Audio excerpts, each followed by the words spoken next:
नमस्कार मित्रांनो, संदीप कृषी सेवा केंद्र यूट्यूब चॅनलवर आपल्या सर्वांचं हार्दिक स्वागत आहे. आज आपण 2025च्या खरीप हंगामातील अतिवृष्टी, पूर परिस्थिती आणि शेतकऱ्यांच्या मोठ्या नुकसानीनंतर राज्य शासनाने घेतलेला खूप मोठा ऐतिहासिक आणि दिलासा देणारा निर्णय संपूर्ण माहिती सहित जाणून घेणार आहोत. मित्रांनो, ही माहिती प्रत्येक नुकसानग्रस्त शेतकऱ्यापर्यंत पोहोचली पाहिजे, म्हणून व्हिडिओला पूर्ण पहा. आणि शेवटी एक खास विनंती देखील आहे. तर सन 2025 मध्ये खरीप हंगामात महाराष्ट्रातील अनेक जिल्ह्यांमध्ये अतिवृष्टी, पावसाचा तडाखा, पूरस्थिती आणि पिकांचे मोठ्या प्रमाणात नुकसान झाले. या परिस्थितीची गंभीरता लक्षात घेऊन 10 ऑक्टोबर 2025 रोजी राज्य शासनाने एक महत्त्वाचा जी.आर. काढला होता. या जी.आर.मध्ये नुकसानग्रस्त तालुक्यांना अनेक सवलती जाहीर करण्यात आल्या. त्यातील 2 महत्त्वाच्या सवलती होत्या: सहकारी अल्पमुदत पीक कर्जाचे मध्य मुदत कर्जात रूपांतर, आणि दुसरी होती कर्ज वसुलीचा 1 वर्षाची स्थगिती. तर आता मित्रांनो, 26 नोव्हेंबर 2025 रोजी सहकार विभागाने एक नवीन परिपत्रक काढले आहे, ज्यामध्ये स्पष्ट सांगितले आहे की अतिवृष्टी आणि पुरामुळे बाधित झालेल्या सर्व गावातील शेतकऱ्यांना पीक कर्ज पुनर्गठनाची मंजुरी, 1 वर्षासाठी कर्ज वसुली स्थगिती असणार आहे.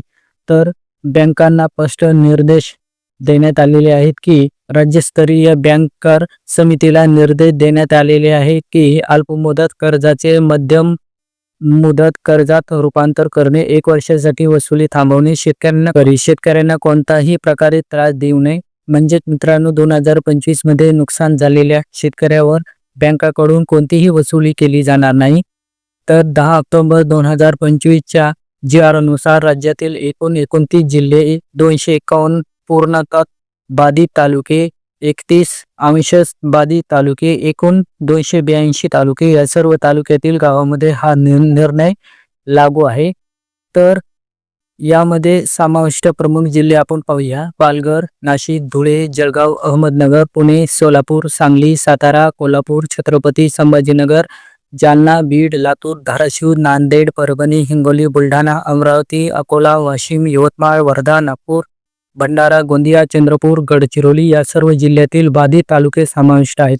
म्हणजेच मित्रांनो, या सर्व तालुक्यातील शेतकऱ्यांना कर्जाची वसुली 1 वर्षासाठी बंद आणि अल्पमुदत कर्जाचे रूपांतर होणार आहे. हा निर्णय शेतकऱ्यांसाठी का महत्त्वाचा आहे? बळी गेलेल्या पिकातून तात्काळ उत्पन्न मिळत नसते. 2. वसुलीचा दबाव कमी होतो. 3. पुढील हंगामाची तयारी करता येते. 4. बँकेकडे डिपॉझिटर होण्याची शक्यता कमी होते. हा निर्णय शेतकऱ्यांना दिलासा देणारा आणि आर्थिक श्वास देणारा आहे. तर आपण जी.आर. कुठे पाहू शकतो? तर हा जी.आर. तुम्ही maharashtra.government.in या संकेतस्थळावर पाहू शकतात. जर तुम्हाला ही माहिती उपयोगी वाटली असेल तर व्हिडिओला लाईक करा, इतर सर्व शेतकरी मित्रांपर्यंत शेअर करा, आणि हो, संदीप कृषी सेवा केंद्र यूट्यूब चॅनलला सबस्क्राईब नक्की करा, कारण आम्ही तुमच्यासाठी पुढेही अशाच शेतकऱ्यांच्या महत्त्वाच्या बातम्या, योजना, सबसिडी माहिती, हवामान अपडेट आणि कर्ज धोरणे घेऊन येत राहणार आहोत. धन्यवाद. जय जवान जय किसान.